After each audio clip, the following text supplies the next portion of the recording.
messieurs, dames, bienvenue sur ma chaîne pour 5 films à l'affiche et on commence par un film d'horreur avec L'étrange cas de Deborah Morgan de 2014. Il a effectivement 10 ans. C'est mieux pour un anniversary movie, c'est si je fais 8 ans ou 9 ans et demi, je me respecte même pas. Voilà. Dans la district, il y a quelques acteurs, mais il y en a deux, notamment Deb, jouée par Jill Larson, et sa fille qui est moins connue, mais moi je la connais, c'est Amran Sey. Elle n'a pas fait de grands films, mais j'aime bien son côté loufoque. J'aime bien ses punchs un petit peu barrés.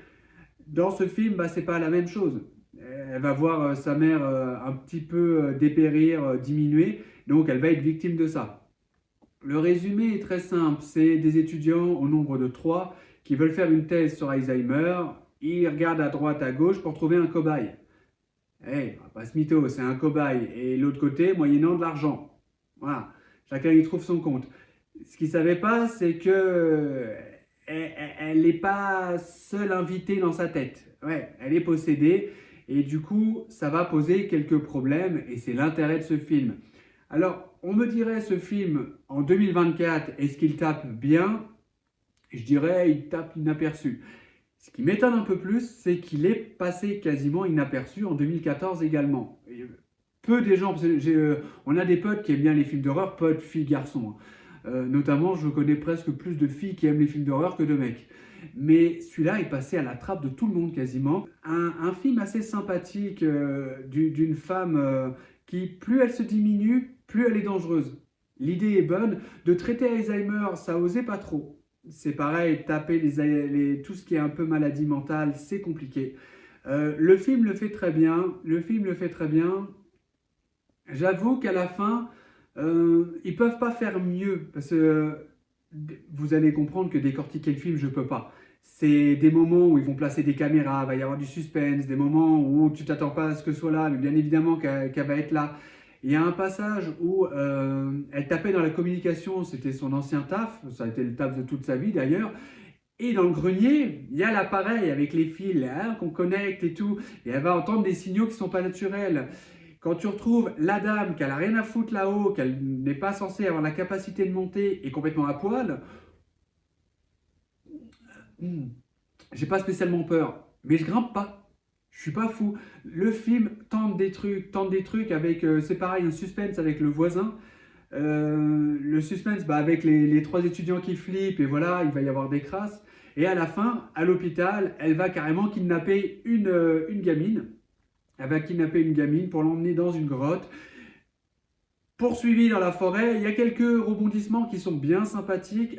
La fille commence à être désemparée, complètement paniquée de voir sa mère qui diminue, encore une fois physiquement à cause de la maladie, mais elle est habitée. Pour 2014, je trouvais que c'était vraiment cool. Là où je vous dis, en 2024, il passe inaperçu. Allez le mater si vous ne l'avez pas fait, ça vaut le coup d'œil. Il dure pas longtemps, c'est 1h30, c'est à peu près la moyenne des films d'horreur de l'époque. En général, de toute façon, un film d'horreur qui dure plus longtemps, ça part souvent en vrille. Et à un moment donné, ils vont pas se respecter. Et j'ai envie de dire, c'est la même chose quand le film est très court. Genre, quand il tape 1 heure ou pas plus, tu sens les gars qui avaient déjà pas les idées. Donc, bon. Le étrange cas de Deborah Morgan vaut le coup d'œil. Allez voir comment elle est pétée dans sa tête.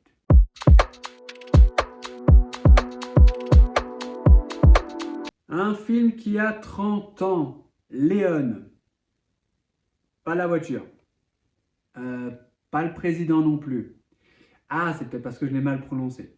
Léon. Pas le tueur à gage. Ah bah si, je suis con, le tueur à gage. Avec Jean Reno qui joue... Ah ça va, j'en ai fait l'intrigue, soyez pas con non plus. On a Mathilda, jouée par Nathalie Portman, qui est môme à ce moment-là. Et Gary Oldman. Donc pour ceux qui ne s'en souviennent pas, il a fait l'inspecteur Gordon dans les films de Nolan, donc film Batman. La planète des singes. C'est voilà, c'est les blockbusters. Après, il a fait plein de films qui sont sympas. Là, il joue Norman. Alors effectivement, tueur à gages qui aime les plantes. C'est un trait de caractéristique qui est assez touchant parce que il prend soin de sa plante, il veut absolument pas, elle est toujours dans son pot, il en prend soin, essaie de la capter la lumière et tout, de l'arroser, mais à bon escient parce qu'il en a marre de faire crever ses plantes. Et il liquide des gens. Nathalie Portman, je sais pas si elle avait fait des films avant. en tout cas, elle est minot à ce moment-là. Il va la former à devenir tueuse professionnelle pour venger sa famille et notamment son petit frère, tué par Norman. Voilà le résumé. Après, c'est le ressenti. Un carton. Un carton parce que c'est un Léon qui se veut très sérieux. C'est un Léon. Alors, il peut faire tout l'inverse.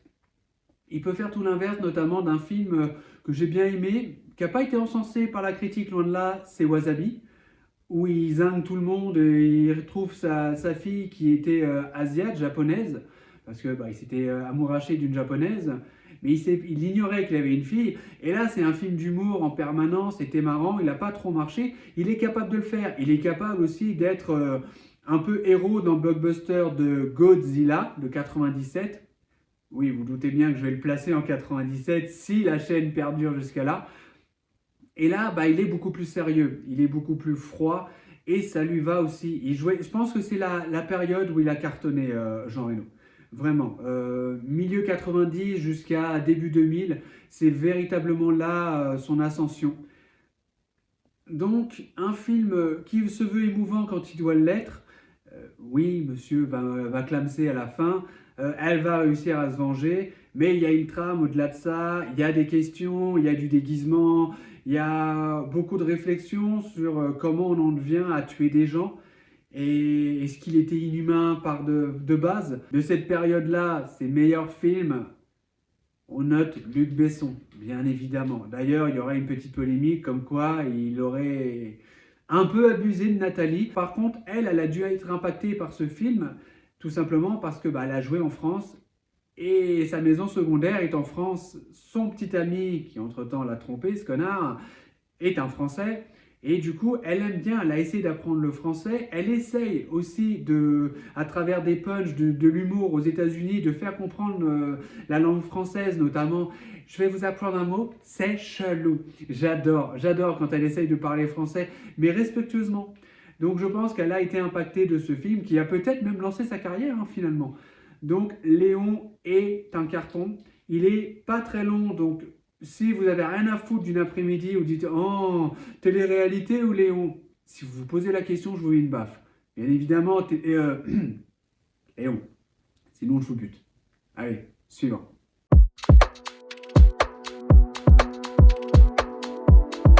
50 nuances de Ray? Non, je crois que c'est Grey. Ouais. Non, l'autre, c'est le Poiscaille, là, comment ça s'appelle? Ouais, la Ray, c'est ça. Ouais, la Ray. Et du coup, si le film est un peu à chier, est-ce qu'on peut dire qu'il a été fait avec l'arrêt de mon cul? La distrib de Monsieur Charles, voilà, Jamie Foxx. Il y a Kerry Washington, qui vit je ne sais où, qui joue son épouse. Et il y a Regina King, oui, c'est le dernier Ray que je place, qui joue sa daronne. Voilà, un film de 2004 qui a déjà 20 ans, je pensais pas qu'il était aussi vieux. Un film qui... c'est assez ouf parce que ça... Si on s'arrête sur le personnage, sa légende musicale, le film n'a pas grand intérêt. Oh putain, il va être chaud ce résumé. Il va être chaud ce résumé. Bref, si on s'arrête aux musicos, le film est bien, mais il faut vraiment s'intéresser à toute sa vie. Notamment, pas oublier que c'est les années 50. Les années 50, avec que ça soit l'inégalité dans la ségrégation par rapport à la scolarité, par rapport au logement. Il y a beaucoup de racistes. Il y a beaucoup de racistes. Déjà, le racisme en soi, je sais pas, je vais peut-être dire une connerie, mais 2 siècles d'exploitation de nègres. Alors, à savoir que la traite d'esclaves, donc des nègres, c'est... Je suis pas pour. Attention, parce que je vais dire quelque chose après, vous allez dire, oh, lui, non, pas du tout. Je suis contre. Je suis complètement contre cette traite d'esclaves de merde.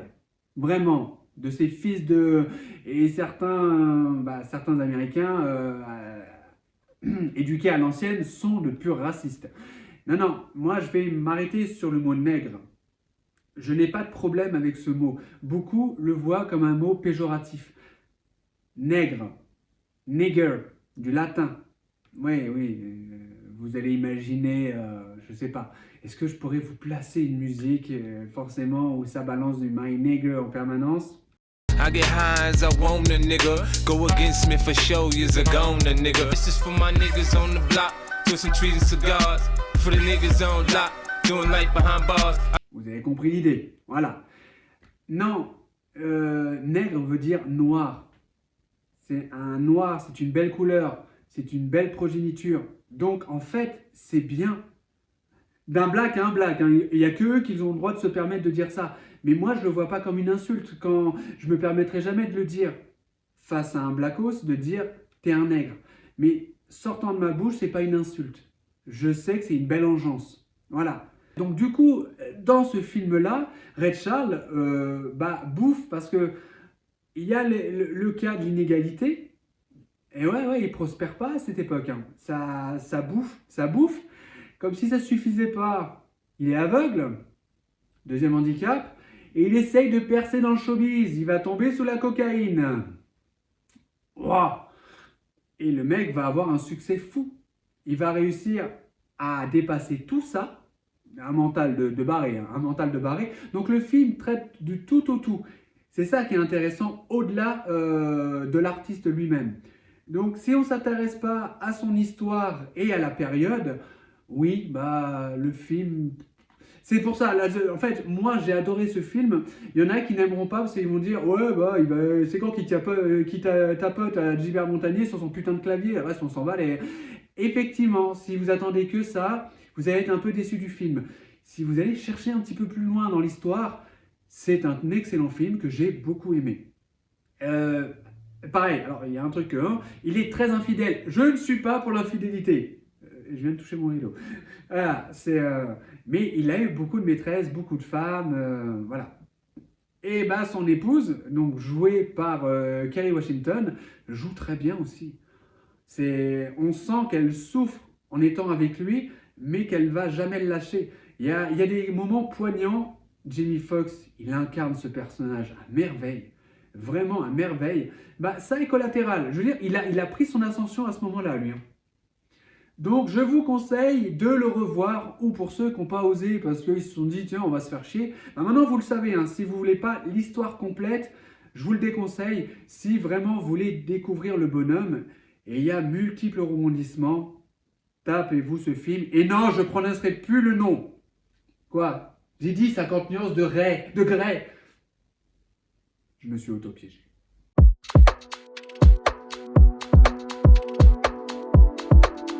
Eh oui, vu l'affiche, vous en doutez, ce film est un long fleuve tranquille. Non, j'ai flippé ma race. Sorti en 2004, 20 ans déjà, j'étais ado. Étonné par contre qu'il n'ait qu'à peine la moyenne. Il a un 2,6 sur 5 sur Allociné. Il a quand même amené une trilogie, il a amené un remake. Il a amené un remake que j'étais censé capter au Cinoche. Et ça s'est pas fait. Ça s'est pas fait. Après, j'ai vu la note, il n'a pas la moyenne. Voilà. J'ai vu les critiques, j'ai pas vu le film. Comme quoi, ça se joue à pas grand chose. Hein. Donc, non, on reste sur la base. Hein. Des fois, on peut pas faire mieux, on s'arrête là. C'est un film avec comme distrib Sarah Michelle Gellar. Point. Les autres, on s'en fout. Qui joue Karen. Si, il y a son mec, la tête de l'acteur déjà vu, je connais plus l'acteur. Il joue Doug. C'est son cum, il joue Doom. Doug. Non, c'est un autre film d'horreur, ça. Donc le résumé, il est simple. Hein. Karen, du coup, va à Tokyo, suit les cours au lycée. Je précise lycée, alors que le lycée, par exemple, aux États-Unis, ça se dit collège, mais bon, au lycée, hein. Et qu'elle trouve une petite maison bien sympathique. Non, elle doit s'occuper d'une vieille. Voilà, elle doit s'occuper d'une vieille dans une maison, j'allais dire inhabitée, anciennement habitée d'une famille trucidée. Et en fait, tu rentres dans la maison, t'es mort. Voilà, c'est le résumé. Un film qui se laisse... il te saisit sur le coup. Il y en a qui ne voudront pas le revoir. Moi, je les conseille 20 ans après de le revoir. Alors, la petite anecdote... Au-delà de ça, le film m'a marqué aussi. On est à Samoin, petit Cinoche, à Samoin. Et en face, les bâtiments étaient en cours de construction. Oui, messieurs, dames qui vivaient à Samoin, le Sherpa n'existait pas, pour la petite anecdote. Non, alors le film est 2004 et je crois que le Sherpa c'est 2008 ou 2009. Donc, et les bâtiments, du coup, en construction, étaient vides. Et oui, on s'est fait le bad trip de tiens, on se tape des étages. Et à ce moment-là, je crois que pour les plus courageux, on est allé jusqu'au deuxième étage, on entend des voix et on voit les fantômes de partout. Et en plus, pour les plus marrants, et c'est pas du tout mon cas, tu gueules d'un coup sec pour faire peur à tes potes. Je viens de dire que c'est pas mon cas. Sarah Michelle Gellar, bah forcément pour la génération 90, c'est Buffy contre les vampires. Je sais que je l'annonce là parce que je ferai jamais une critique ou un rappel de cette série, même si elle est belle. Non, en fait là je suis en train de parler de Buffy. Sarah Michelle Gellar est un canon, elle est un canon. La Rookie, je me rappelle plus du nom, c'est un canon. La bande-annonce déchire. Enfin bref, t'as les références Buffy contre les vampires, t'as envie de voir The Grudge. Non, j'ai pas envie de mettre une perruque. Allez vous faire foutre. Suivant.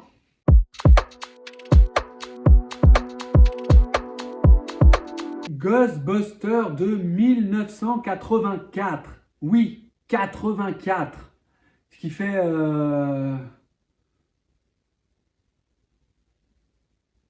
Tu soustrais 5. À 19 ans quand même. On est d'accord. Ghostbusters, alias SOS Fantôme en français, fête ses 40 ans. Fête ses 40 ans et une petite distrie à 2 balles, hein, avec notamment Harold Ramis, Bill Murray, Rick Moranis, Dan Aykroyd, Ernie Hudson et bien évidemment Sigourney Weaver, qu'ils essayent de remplacer en permanence. Et à chaque fois qu'ils essayent de mettre une fille faisant du Sigourney, peu importe la licence, c'est un fiasco. Parce que madame sait tout faire. Alien, Avatar, SOS Fantôme, elle sait tout faire. Et il y a des filles moins connues. Elle a plus de codes d'une personne. Il y a une autre actrice que j'aime beaucoup de à peu près cette génération, Michelle Pfeiffer. Pareil, vous la mettez dans n'importe quel film, n'importe quel rôle, elle possède le personnage. Du coup, pour en parler simplement, le résumé c'est le film en fait. Si, à la rigueur, je peux dire au début. Au début, c'est une équipe, ils essayent de faire leur pub. Ouais, d'ailleurs, ça me ferait penser un peu à Super Smash Bros. La pub du début, il y a un peu plus d'1 an, l'animé est sorti. Super Smash Bros, le film. Avec Luigi et Mario qui font leur pub. Si, c'est un peu ça. Mais sauf que là, c'est pour le paranormal. Et du coup, les gens, tant qu'ils ne sont pas confrontés aux fantômes, ils ne savent pas trop. Et on verra la voiture, on verra les costumes, on verra bien évidemment leur faisceau laser, leur arme qui est, d'ailleurs ça porte un nom, le truc à plasma là, je ne me rappelle plus, qui fera le côté faut pas les croiser et qui feront des parodies de merde de ça, mais ça marchait, c'était terrible, c'était terrible. Une Sigourney d'ailleurs qu'on a croisé un et qui flippe total et qu'à la fin sera possédé, voilà, ça on s'en souvient, on se souvient du premier dans la bibliothèque, il y a plein d'événements, le jeu d'acteur est excellent, d'ailleurs tant que je suis aux acteurs, Harold Ramis est mort, est décédé de toute la brigade, c'est le seul qui est l'acteur qui est vraiment mort. Et dans Héritage, d'ailleurs, il y a un hommage. Il passe pour un enfoiré parce que c'est le scientifique. Hein, voilà. Il passe par un enfoiré début d'Héritage parce que, en gros, c'est le père qui a dénigré, laissé sa fille de côté. Et la fille lui en veut à mort. Et à la fin, il y a l'hommage. On voit pourquoi il a fait ça, pour préserver le monde, pour préserver. Il ne pouvait pas s'empêcher d'essayer de protéger les gens à travers ces pièges en essayant de comprendre l'inexplicable. Donc le paranormal. Mais du coup, c'est touchant. Bon, toutes les anciens acteurs reviennent et physiquement, ils ont mangé. Mais oui, mais ils ont mangé grave. Mais c'est touchant vraiment d'avoir fait ça. Héritage, je trouve qu'il y a des temps un peu mous, mais il est pas mal. Et je trouve que c'est une très belle suite, un bel hommage. 1 et 2, forcément que ça fonctionne. Mais c'est un très bel hommage. Je trouve que c'est une belle suite à Ghostbusters. Ghostbusters, qu'est-ce que... Bah si, les gargouilles, ouah, ça t'agresse les yeux même quand elles bougent pas, tellement les fonds verts sont... Mais, bien évidemment, c'est horrible. Visuellement, bien évidemment, c'est horrible. Mais le bonhomme Marshmallow en géant, c'était des bonhommes Michelin là, qui avancent. Non, mais c'est énormissime. C'est énormissime. Ce film est un carton. Sigourney Possédée, elle joue super bien. Ils sont tous attachants. Il y a de l'humour en permanence. Tout le monde l'a vu. Absolument tout le monde. Il y a 40 ans. Alors moi, j'ai pas 40 ans. Ne me vieillissez pas. J'étais pas né quand il est sorti. Mais je l'ai vu. Oui, forcément, tout le monde l'a vu. Après, est-ce que tout le monde l'a aimé? J'imagine que les jeunes un peu moins, surtout si les parents qui disent «Oh, regarde un film excellent, exceptionnel et tout». Le gamin, s'il a 15 ans, qui voit ça, il dit «Mais en quoi il est exceptionnel? C'est de la merde». Effectivement, ça dépend de... S'il y a trop d'attentes sur ce film, il peut décevoir. Il peut décevoir les jeunes. Non, je pense qu'il faut le voir à tête reposée. Ou si quelqu'un avait trop d'attentes et était déçu, prenez des années, même 10 ans après, matez-le. Et peut-être que vous lui laisserez plus sa chance parce que vous direz, putain, oui, si, vrai, pour l'époque, costaud le film. On fait ça avec les musiques, hein. On fait ça avec les musiques, hein, sachez-le. Hein. Quand il y a trop d'attentes, on entend la musique, on fait, oh, c'est de la merde.